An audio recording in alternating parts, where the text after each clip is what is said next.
the two groups, the Thursday night group and the Futurians, were to get together in this new club room, which was opened, I think, in December 53. Once again, it'll be written out. So probably say December 53. Unfortunately, very soon after that, the guy who had been quietly running the Thursday night group for the Futurians, the Futurians actually were legally responsible for the Thursday night group, but no one in the Thursday night group knew. When I talked to Doug Nicholson, he bring me back to that. Doug Nicholson, just to remind you, he's the only fan from this period I've got to talk to. He's now in his 90s. This goes back to the problem with the importation of American magazines. In about 52, Doug sold a story to IF, which was apparently published in IF, but he had to take some of his, some of the money he made he could spend in America buying science fiction, but he had to spend some of the money on actually buying extra copies of IF because he couldn't import them. They weren't distributed in Australia. He wanted to have copies to give to his friends. So he had to import them into the country himself. When they arrived, this box of, or parcel of copies of IF with the historian arrived, they were held up at customs because they were illegal. So he had to go to the customs department to explain that they weren't being brought into the country to be sold. They were being brought in because they had a story of his in, and if they weren't allowed into the country, his friends couldn't see what he'd written. Now, where was I before that? Thursday night. Oh, that's right. They established their little club room in Taylor Square. That's right. So Liz Rafel, who had been collecting the money and running Thursday night very quietly, decided he'd had enough of that and he quit. So Graham Stone was then appointed the librarian and the manager of the club rooms. Now, the Thursday night group had a reputation for drunkenness and what we would call in Australia larrikinism. So they would go out drinking, they'd turn up at the club rooms and they'd be drunk, they'd be rowdy, there'd be a lot of carrying on, which was offensive to Graham Stone because he thought it wasn't respectable. He began introducing ways to try and control these guys, the most famous of which was the swear box. Just trying to control that. Now, the only story I know about this swear box was that Ian Driscoll, I think it's Ian Driscoll, was at one stage a poor student and couldn't afford to go to the Futurian, to the club rooms, because if he swore, he couldn't afford the sixpence. So somewhere he must have got a fistful of sixpences. And he turned up at the club rooms and he started swearing. Now, anyhow, and spent his sixpences that way on words that no one had heard before. Anyhow, things reached a head with this friction between the Thursday night group. Also, Graham Stone objected to the North Shore Futurians having their library in the club rooms and Dave Cohen having Blue Centaur books, also selling books in their club rooms. So at the beginning of, let's say March, Dave Cohen... March 53? 53. Yep. That's 53, 54. Might be 54. Yeah, it must be 54. March 54, Dave Cohen and Doug Nicholson and a few other people go back to the Bridge Club and they keep doing what they were doing. The financial arrangements of the Bridge Club are a bit unclear. I think in the end, Dave Cohen ended up paying for the Thursday night gatherings, but they would normally get, say, 20 to 40 people at the club rooms.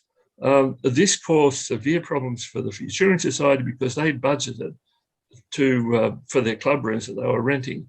They budgeted on having about 60 people a week come to the club rooms. That disappeared. Actually, it wasn't happening beforehand.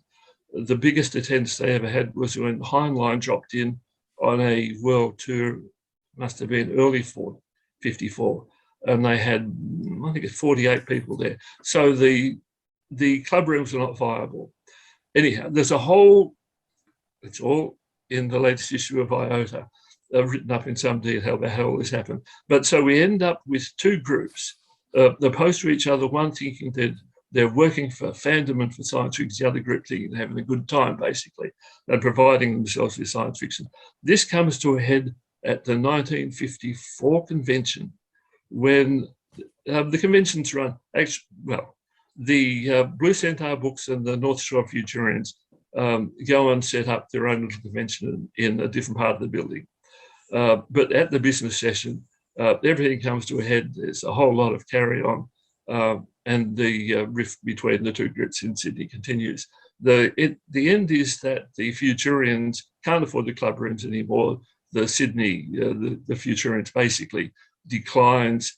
There is another, the other thing that happened in the 54 convention was that Melbourne fandom had sort of said that maybe we'd like to hold the 55 convention. They then changed their mind because the Olympic Games were going to be held in Melbourne in 56. So they thought, we'll hold a big convention in Melbourne in 56. That meant that who was going to hold the convention in 55? Somebody said, well, let's get the North Shore Futurians to run it, which was, of course, that was the enemy as far as Stone and Molesworth was concerned. So the rift between the two groups was even wider. Stone made it even wider through his publications after that.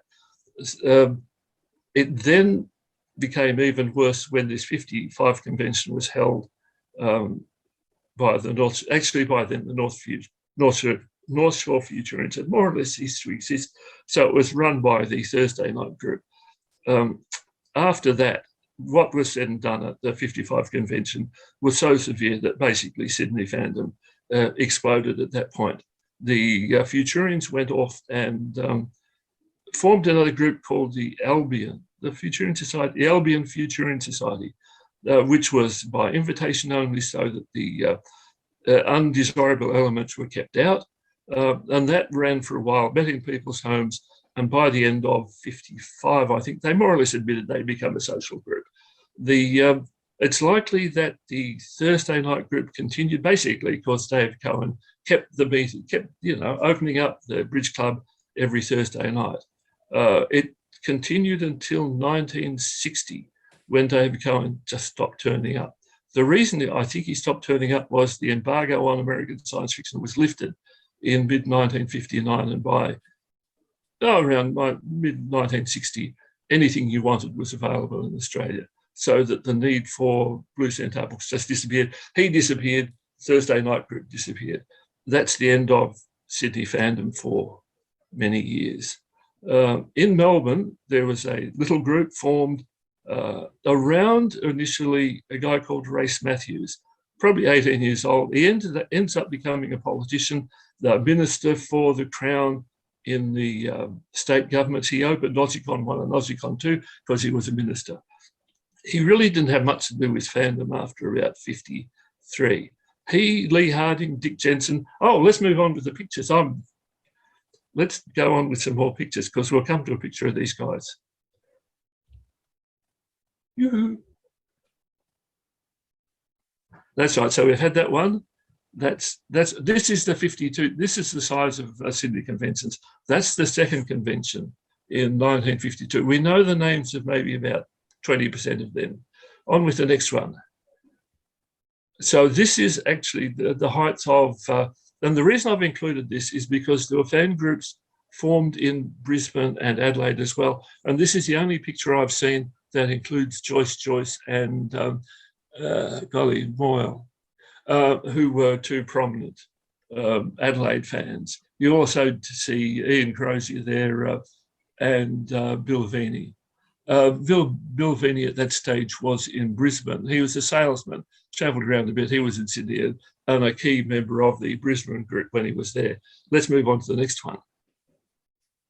This is just basically a social picture of probably after the second convention. Norma Hemming now has an award named after her. At this stage, people were still basically friendly at them. So you'll see Dave Cohen sitting right behind, I think that's Graham Stone before, who became mortal enemies after the split in 54. Onwards.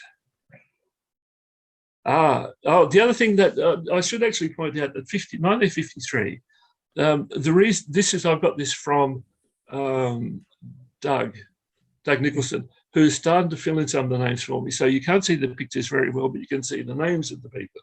Pictures. I've got the main picture somewhere. 1953 was a very social period in Sydney fandom. One of the reasons why Sydney fandom didn't produce fanzines was simply because they were so self-obsessed, so self-involved. A lot of drinking on Thursday nights, on Saturdays, a lot of partying. There's reports of quite a few parties, and they went up to Wentworth Falls 3 or 4 times, where they had what were called science fiction weekends. And I think it was Rosemary Simmons who said she didn't know why it was called science fiction weekends, because they never discussed science fiction, but they certainly did a lot of drinking. Onwards. There, right, so we come to Melbourne fandom.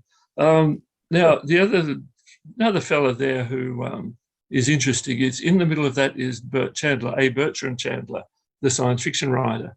Bert was a first officer on a British boat that plied between Britain and Australia, and then sailed around the Australian coast, Perth, Adelaide, Melbourne, Sydney, Brisbane.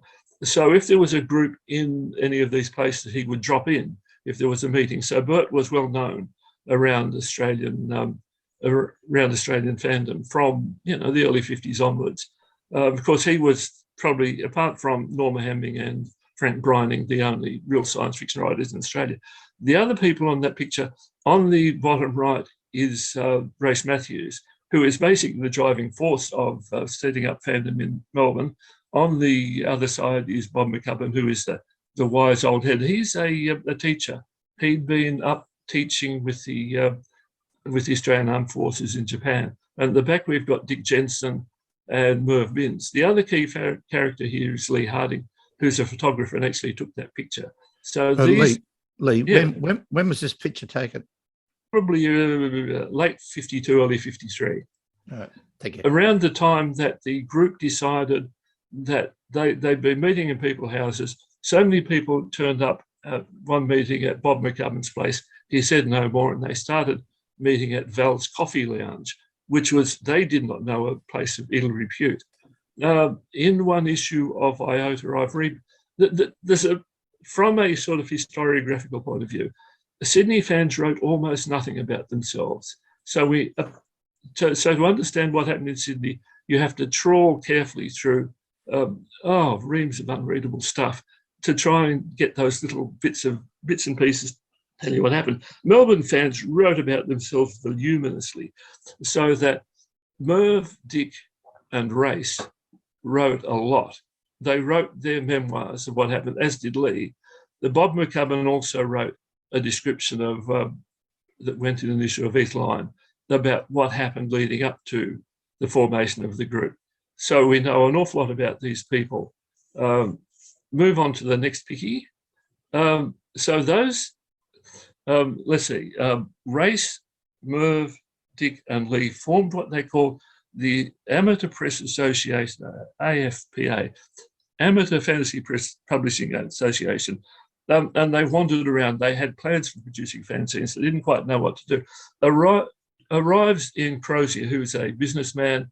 He's got a much more formal view of what should happen in science fiction. He's a bit like the Futurians. Science fiction should do something. So he organises them. And because of this organisation, they buy themselves a Roneo 500 duplicator. Cost them £300, which is a vast amount of money in 1953, with a couple of colour drums. And so they set out to produce fanzines. As much as a car. Well, exactly. It's a lot of money. The first fanzine they produce that's the final issue of, is Perhaps, which is basically Leigh Harding's brainchild. That's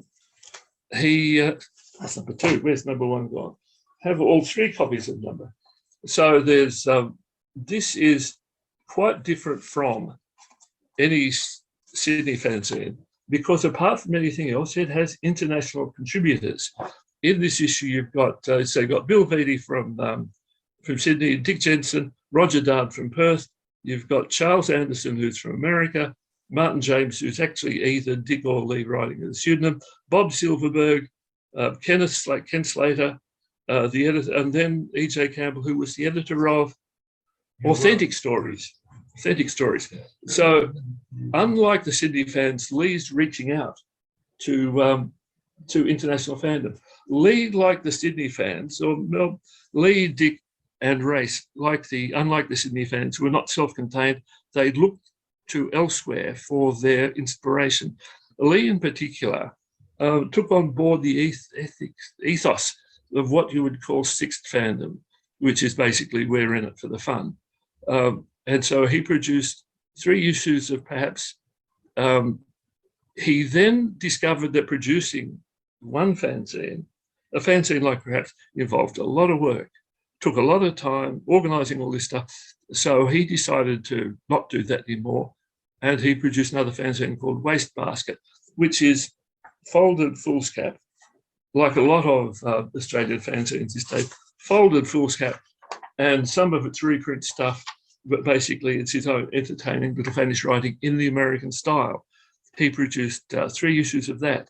Now, at this stage, in Crozier, the other thing that Leigh did was he decided that Australia needed a little news then. So he dreamed up this thing called Etherline. That's, I think, the 8th issue from June 1953. So Leigh put together the first issue, and then Ian Crozier said, well, I'll type it up for you and I'll publish it for you. So he did, and after that, Ian Crozier, Leigh wasn't very happy about this, took over Etherline, which then ran for 100 issues up till about 1959. So Leigh, there was a falling out between Leigh and Ian Crozier. By this stage, Leigh was sick of the entire thing and just scaffiated, leaving Ian Crozier and Mervyn Binns, basically. The other thing that happened is, move on to the next picture again, please.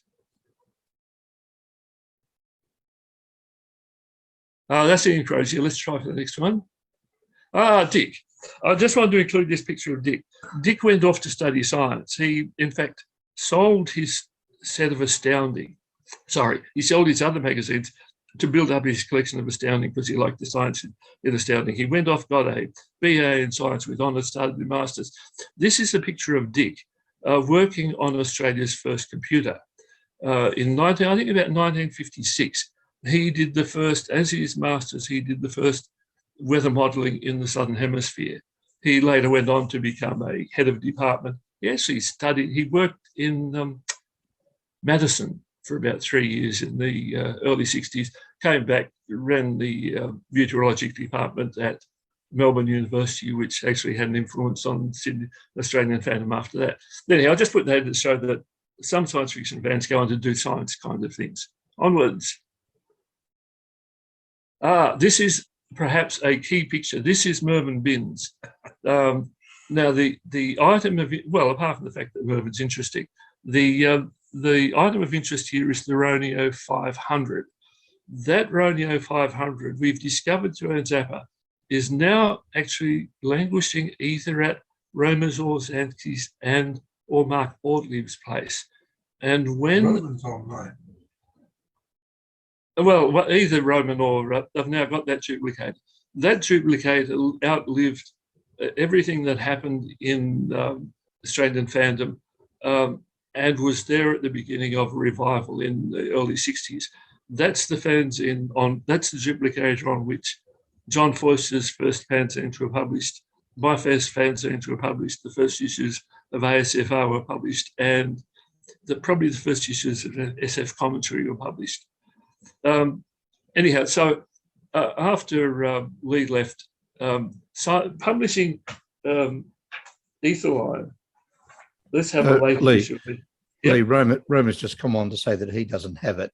He's got so John it must be Mark.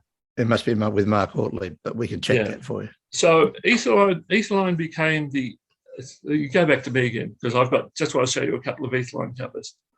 Etherline became the newsletter of science fiction fandom in Australia. It was, as Mike, I forgot my second name there, Mike described later on, not a fanzine, but a trade journal. It contained news from overseas. It contained some book reviews. It contained movie reviews. We forget how keen fans were about the movies. It's just they weren't very good movies. But when, for example, The Outer Limits came on, everyone thought it was fabulous. So that science fiction fandom in Australia, after the breakup of Sydney fandom, falls to Melbourne fandom. And really it falls to Mervyn Binns and Ian Crozier. After the breakup of Sydney fandom, Melbourne is left to run the 1956 convention, which was called Olympicon. They had hoped that they organised a big convention. They hoped that they might actually get some people involved in the Olympic Games involved. As it turned out, because of the collapse of Sydney fandom, almost no one turned up to Olympicon. They put 2 years into organising it. They'd invest a lot of time and money. Probably 3 fans from Sydney turned up. Mike, forgotten his name. Probably Norma Hemming and maybe one other. No fans from Adelaide or Brisbane, no fans from anywhere else. They put a brave face on it. They said, well, it's good, we ran a nice convention. But it was only about 10 years later when Merv just let a couple of lines out in something he was writing about how disappointed they'd been at the support they'd received from the rest of Australian fandom. So after that, fandom in Australia has gradually wound down. Let's see what other pictures I've got.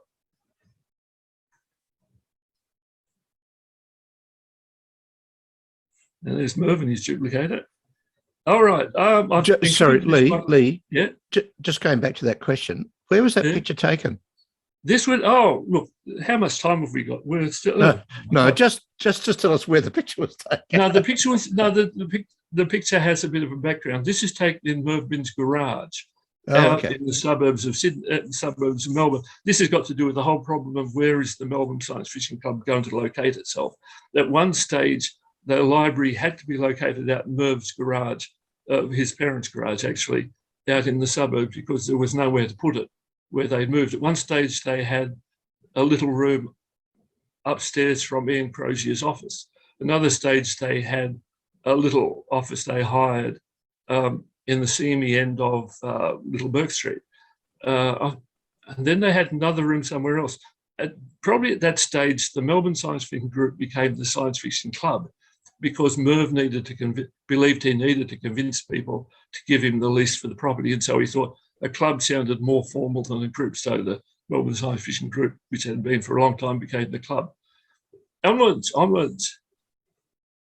I've included this. It's actually out of Etherline. And this Arthur Clarke visited Australia in what, 54? 55. Around then. He was basically here to make a film from scuba diving up in the Barrier Reef, but he stopped in at Melbourne and Sydney and spent a lot of time in Brisbane. And this is just a picture of, across the top, you've got Arthur Clarke, Charles Munchkin and Frank Brining, which actually shows you that Frank Brining and Charles were more collectors than they were fans. In fact, most of what they would have called themselves fans in Australia in the 50s were more collectors than fans because of the embargo, because of the difficulty of getting your hands on science fiction. Let us move on. Okay, this is the final convention in Sydney, the 1955 convention, held out of the city itself. If you go on to the next, this is the full colour picture. Doug has sent me a blacked out one, which has the names of some of the people. So you will notice, well, you won't notice because they're not here, that the Sydney Futurians are not in this picture. Stone, Molesworth, Finch and the others are not here because they boycotted the convention. This is the last time that really basically Sydney fandom functioned. After that, there was one meeting where the Futurians and the Thursday night crew tried to get together, completely failed. After that, they went their separate ways. Onwards.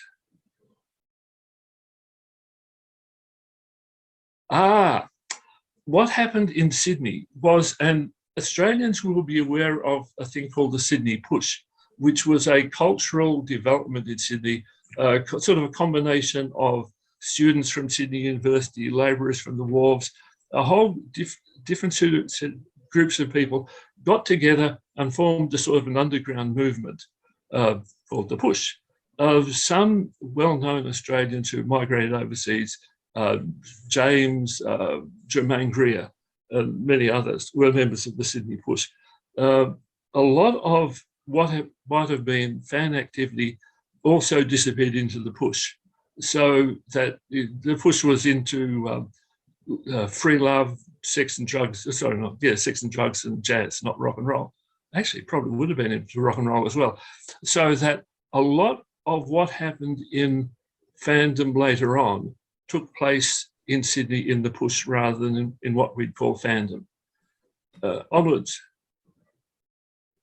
All right, so this is just a picture of taken at Olympicon. It just has the names of some of the people who were there. You'll see that Ian Crozier is at the centre of it. The next picture is of, at the 55 convention and at Olympicon, they put on plays written by Norma Hemming, who is down there at the bottom of the picture.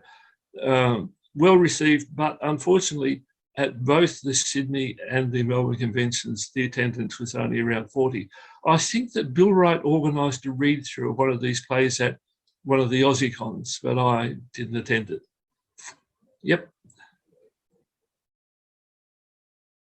All right, so at the 56th convention, there was a business meeting. There was a business meeting where they discussed what was going on in other states, and the answer was there were no reports from other states. Our mate Mike, whose second name now escapes me, told the convention that there was not an organisation in Sydney that could hold another convention, so it was down to Melbourne. So Melbourne decided that they will hold another convention, but it wouldn't be in 57 because the Olympicon had been held in December, because the Olympic Games were in December. So they held another convention in October 58. It was a very desultory affair. The first day was at the Richmond Town Hall, as had been Olympicon. The second day was a picnic up in the Blue Mountains with a small group that had formed up here. So this is basically the last picture of Melbourne fandom as it had sort of existed for some time. The only one you'll recognise in there is Bob McCubbin. He gaffeated soon after that. Ian Crozier, there's a long story about what happened to Ian Crozier, but he also gaffeated. So if we go on to the next picture, which is the last picture, that's Mervyn Binns outside the entrance to the Melbourne Science Fiction Club rooms where they moved in, 1961. The reason, this is sort of symbolic, there's Merv standing by himself, and if it hadn't been for Merv, there would be no science fiction fandom in Australia, because he kept the club running right through the second half of the 1950s and well into the 1960s. A new group formed around him, but that's the beginning of part two. Mention where the room was. I was going to. Mervyn had a lot of trouble finding somewhere to put the club because there are few. Once again, the strength of the Melbourne Science Fiction Club was its library. Mervyn worked as a bookseller at McGill's Agency, which was in Elizabeth Street. He's the reason why I'm here, and a lot of people here, is because Merv built up a reasonable science fiction collection, and in everything that he sold, he stuck in a little flyer for the Melbourne Science Fiction Club. When I arrived in Melbourne in the end of 1965, I discovered McGill's, I discovered the science fiction collection, and I discovered his little flyer. So for the first, you wouldn't actually, look, the Melbourne Science Fiction Club never met formally. What happened was Merv came along, he opened the door, we went upstairs in the hydraulic lift, that's a story for part two, and we stood around talking and looking at books. That was a meeting. Oh, and later on, Dick Jensen got games going again.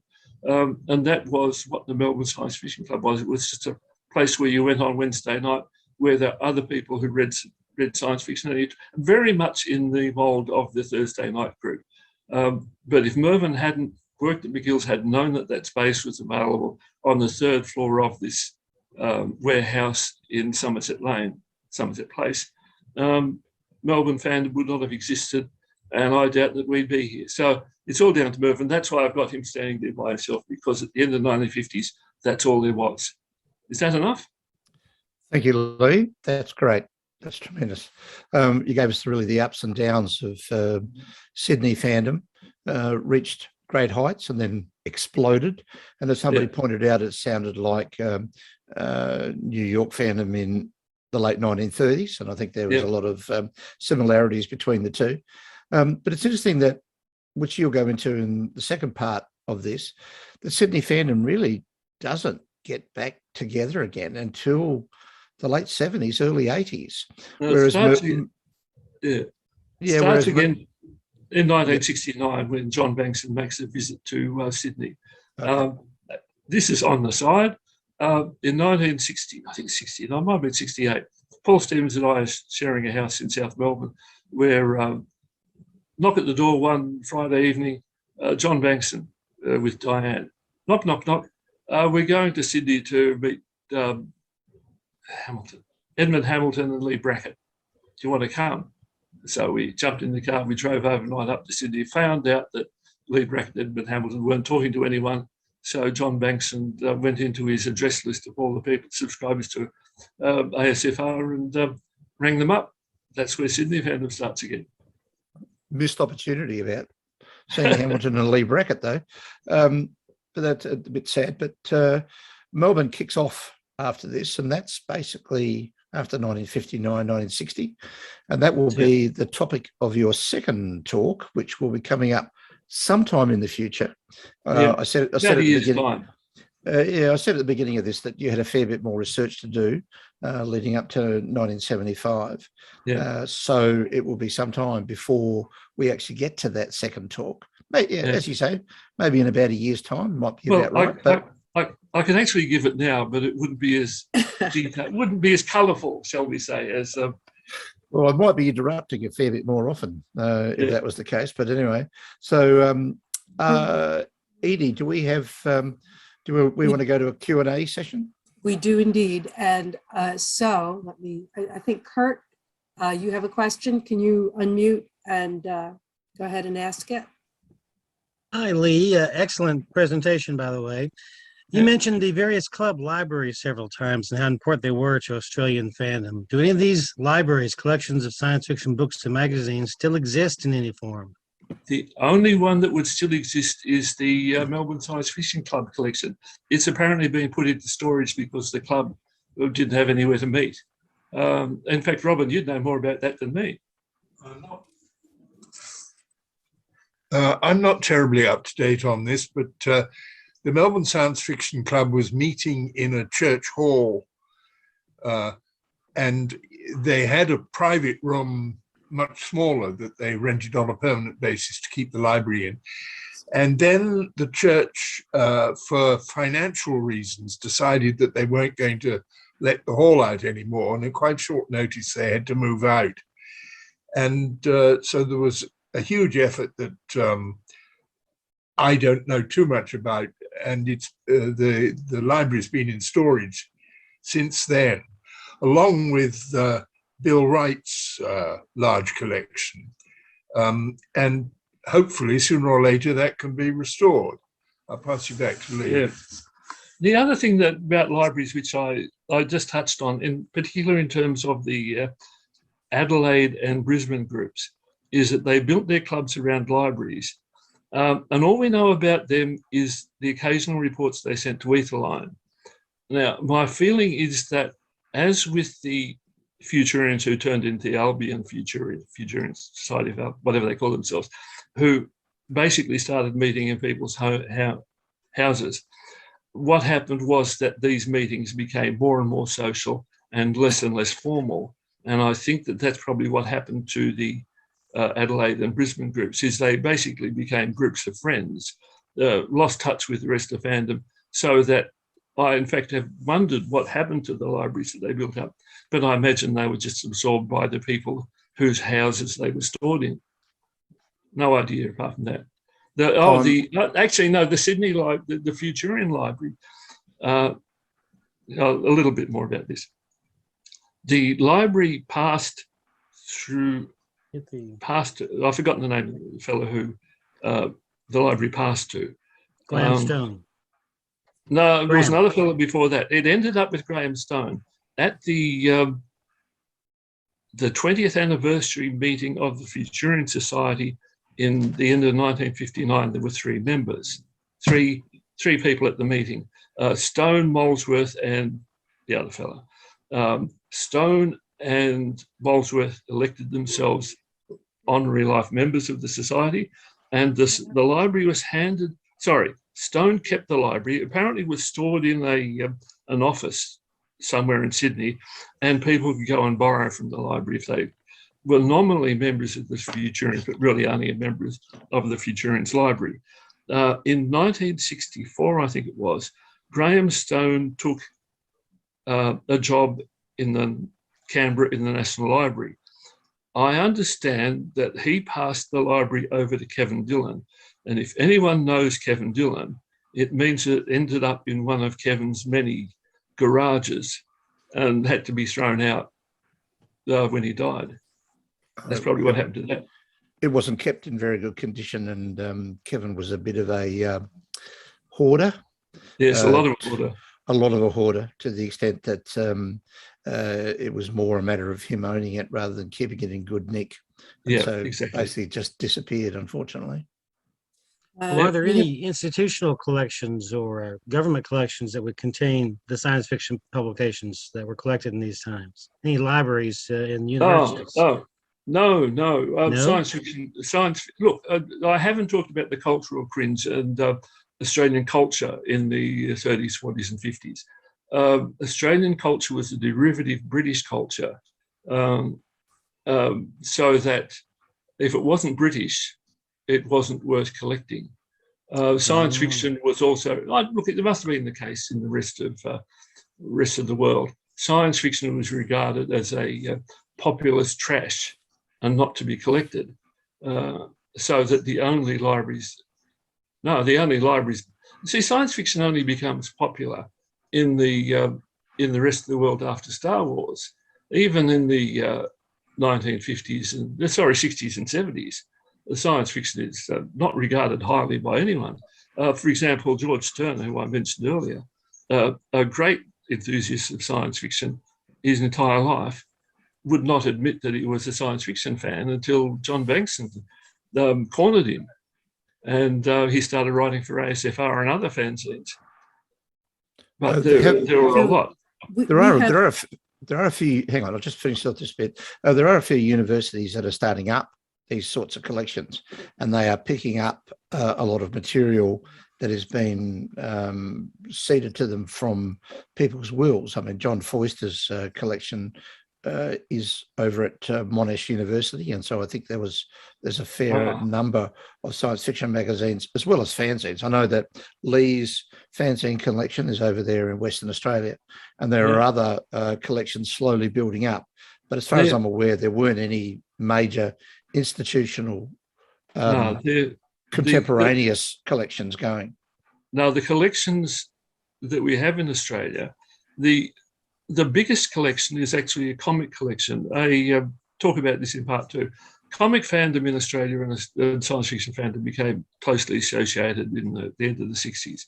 And one of probably the key fellow was John Ryan, who built up an extensive collection of comics and maybe some science fiction in there.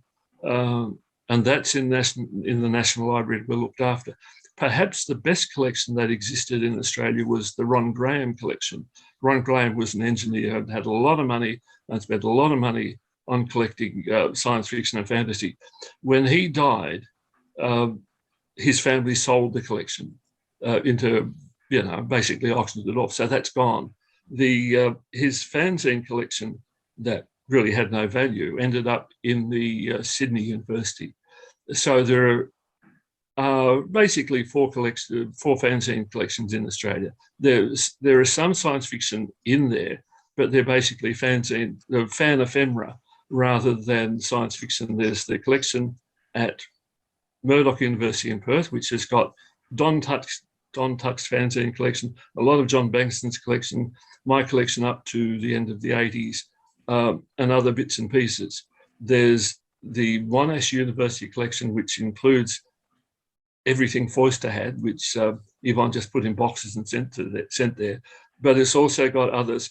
There's the collection in the National Library. Now, by law, we were supposed to send everything that was published to the National Library. I don't think we did that very much. I know I started off doing that and then forgot at some stage. If you look at the catalogue of the National Library, you'll see a lot of interesting stuff. But the fans only sent stuff there sporadically. And then, of course, there is Ron Graham's collection. And I understand some of Graham Stone's stuff in the Sydney University. So I've been to Sydney University. I've been to the National Library, the State Library of Victoria's got 2 or 3 things. I haven't seen in other places. But there's been no coordinated attempt to collect any of this until Grant Stone in Western Australia in 74 decided to build up a collection of this fan stuff. And that's why there's a big collection of it in Perth, at the Murdoch University. We have 3 more questions. Fred, would you please unmute and ask your question?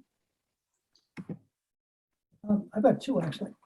First off, 50 years ago when I was in library school, Professor Maurice Talbot, who knew of my interest in science fiction, showed me a library survey, a report that he had been commissioned to write for the Australian government, I guess, about collections in libraries in Australia.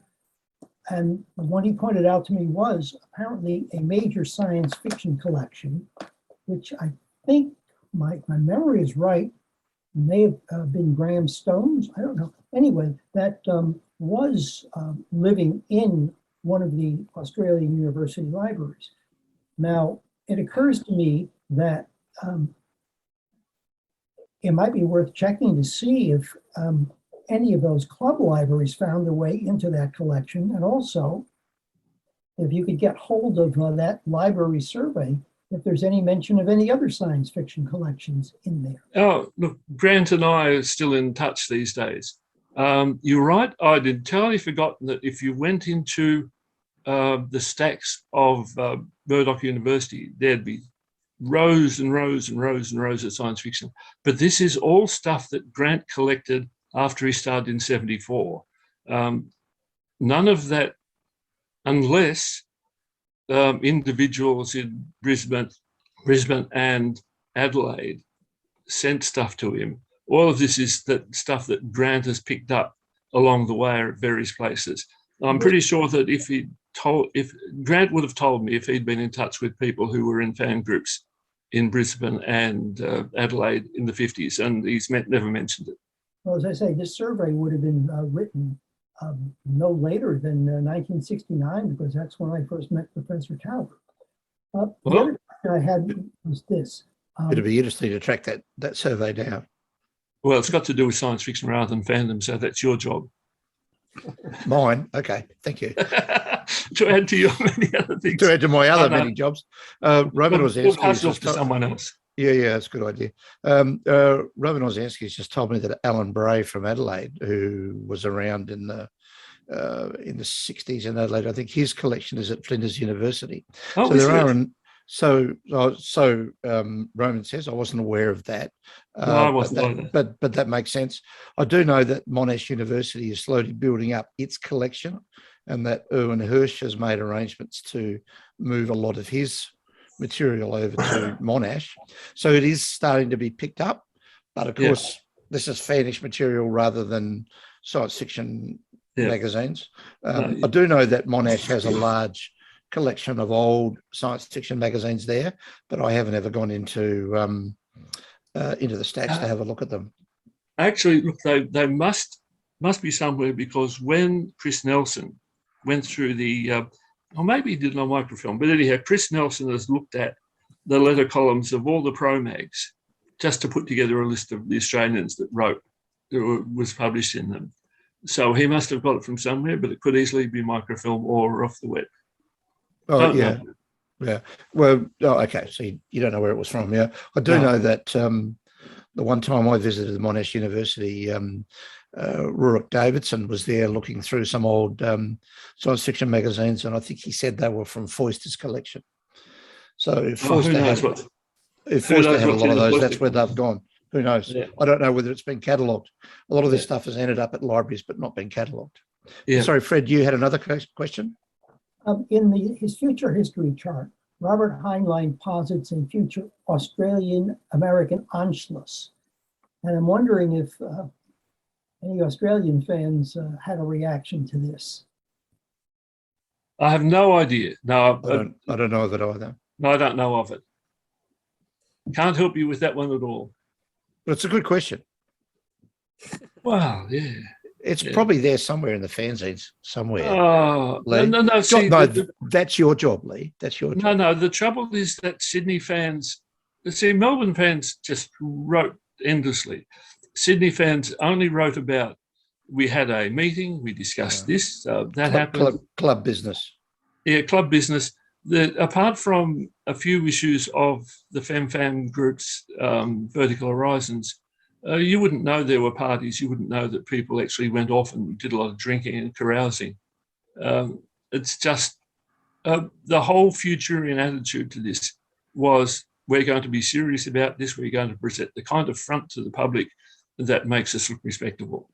Not what I got into fandom for. Well, the reason we all got into fandom was nothing to do with respectability. Exactly right. Some of my best hangovers have come from fandom. That's right. Do we have any more questions, Edie? We do. Joe, would you please unmute and ask your question? No, Joe, you're muted. There we go. There we go. Okay.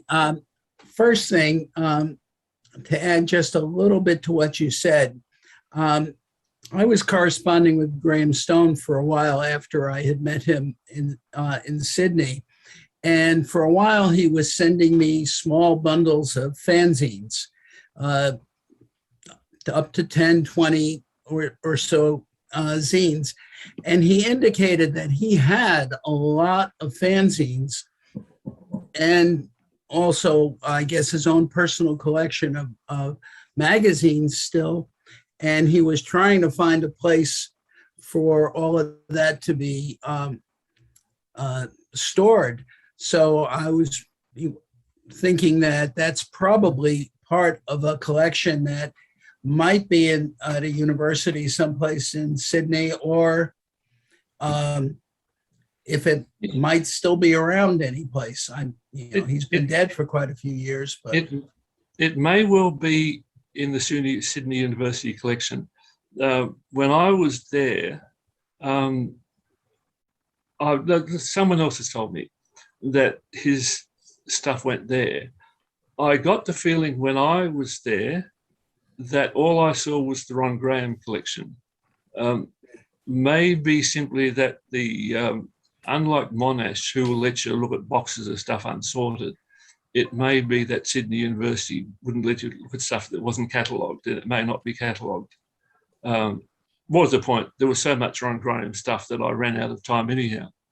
So if Graham stuff is, I don't know about other guys, other so-called fan historians, but fans write so much that our problem isn't finding the evidence, historical evidence. Our problem is finding historical evidence in all the straw, trying to understand what happened in Sydney or in Melbourne or any other places. It's a matter of reading endless pages of almost indecipherable or uninteresting. Sydney fans. I haven't started drafting the chapter on pre-war Sydney fandom because I've still got to go through another 10 issues of Ultra. And it's just such hard going to learn anything of any interest that, I'd rather, I can think of about a million other things I'd rather do than finish reading those Ultras so I can actually get on with the writing. Many years ago when I was doing my undergraduate degree, I did a course on the English Civil War and Republic because I wanted to learn the skill of figuring out a lot from a little evidence.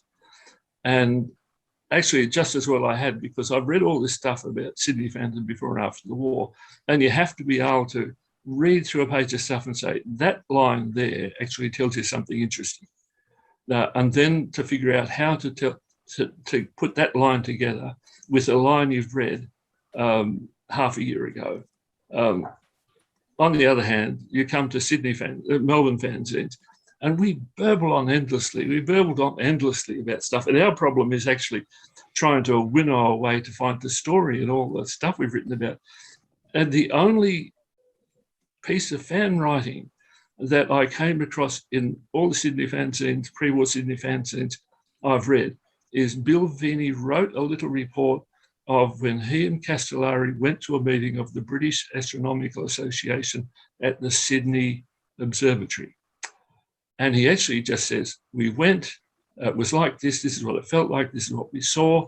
There's a lovely part in it, actually. I should preface this by saying, in Australia, the comic strip Flash Gordon was called Speed Gordon because the word Flash has a different meaning in Australian vernacular. So Veeney writes this up, and he and Bert Castellari, and they turn up. It tells you something about the attitudes to science fiction. Turn up, and one of the people who's seen them says, the Speed Gordon boys. And Castellari shoots back without hesitation, no, we're from the Futurian Society of Sydney, which tells you, you've got to read that little bit and then interpret that into understanding how the Futurians felt about, how society felt about them. Onwards.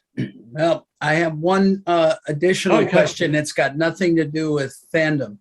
It's got to do, one of the things that I had heard about, and Graham referenced this a little bit, about how the early publications coming to Australia, particularly from the US, were coming in much of the way as ballast. That the stuff had just been, the stuff that had been surplused in the US was put on ships, and they just sold it as, what we call remainders these days. And do you think a lot of that is how some of that science fiction ended up in your used stores that you talked about? It could be. Merv Biddens told me the same story. That was a story circulating in the Melbourne Science Fiction Club when I was first there in the 60s. I've found no evidence at all that it happened, but since Graham Stone and several people have told me the same story, I don't doubt it. What I haven't been able to find out is when this happened. Did it happen before the embargo, while the embargo was on, after the embargo? I have no idea.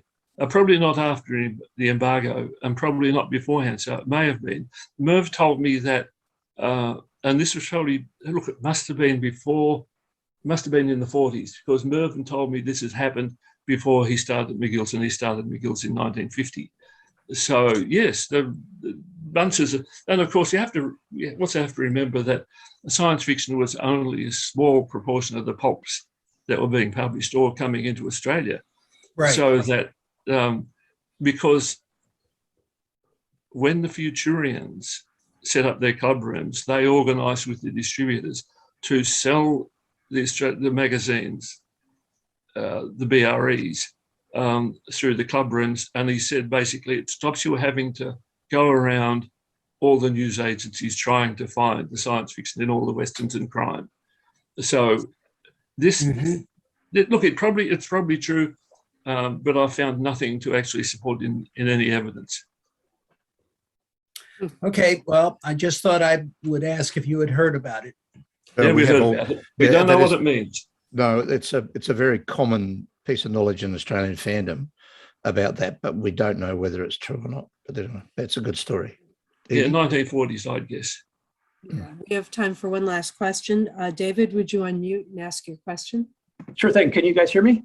Yep. Yes. Great. Okay, so we've come across a letter from Molesworth to Ackerman, and I appreciate it actually if you could potentially help us clarify the date. I don't know if it's possible. Edie, if I share my screen, is it possible for folks to? No, it's too small. Tell me what's in it. I've read Ackerman's writing. Oh, you've basically got the letter. Yeah. So you can see the sticker at the top. It says Molesworth, editor of Cosmos. It's dated November 7th. so I can read Oh, it. Cosmos. So it says, Forry, unless you send me a pro mag as I asked with the next lot of bombs, voice of the imagination, I won't be able to distribute them. He goes on, talks about this. I told you 4 months ago. So they were involved in an exchange where apparently Forry was sending magazines, including Voice of the Imagination, and there was an exchange going on. At the bottom, there's this interesting PS. It says, who is the Pacific-Con representative in Australia, please? So we hypothesize that this is either November 7, 1941 or November 7, 1945. No, it's not 45. Okay, so there was a period in 1941 after Denvention when Pacific-Con was going to happen in 1942 before it was canceled due to the war.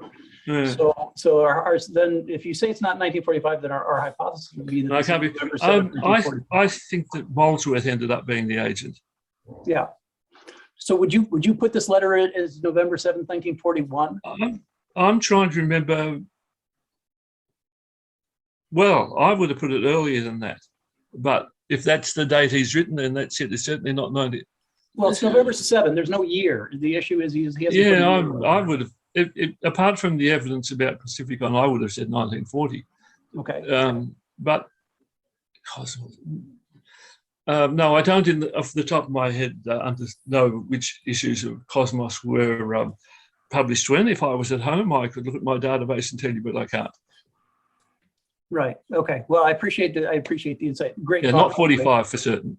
Okay, that's really helpful. Actually, really appreciate the insight. Now hold on a second. Yeah.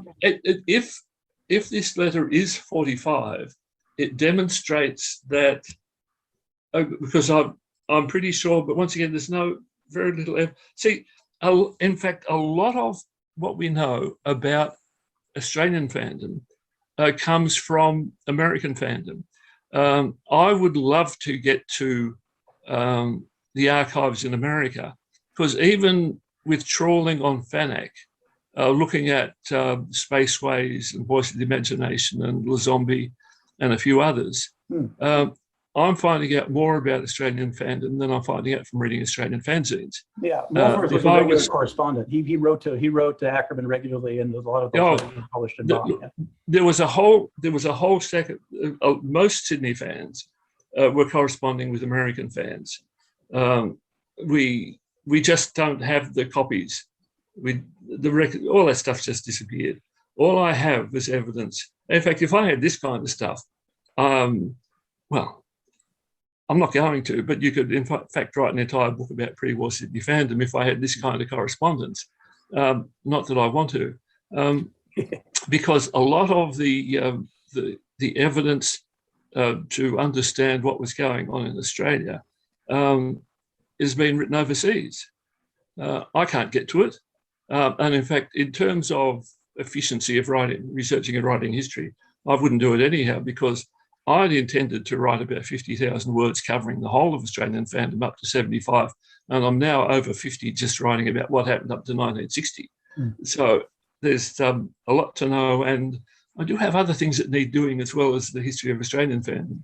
Anyhow, thank you for that. But it just occurred to me though that I'd have to actually put that in some other kind of context, because it might suggest that Ackerman and Molesworth are in correspondence in 45, but all we know about what happened is the first issue of the newsletter they published when the Futurians reformed in 48. Before that, what happened? We have one 3-pager produced by Bill Veeney in probably 46, but there's a complete blank between 1942 and 1948.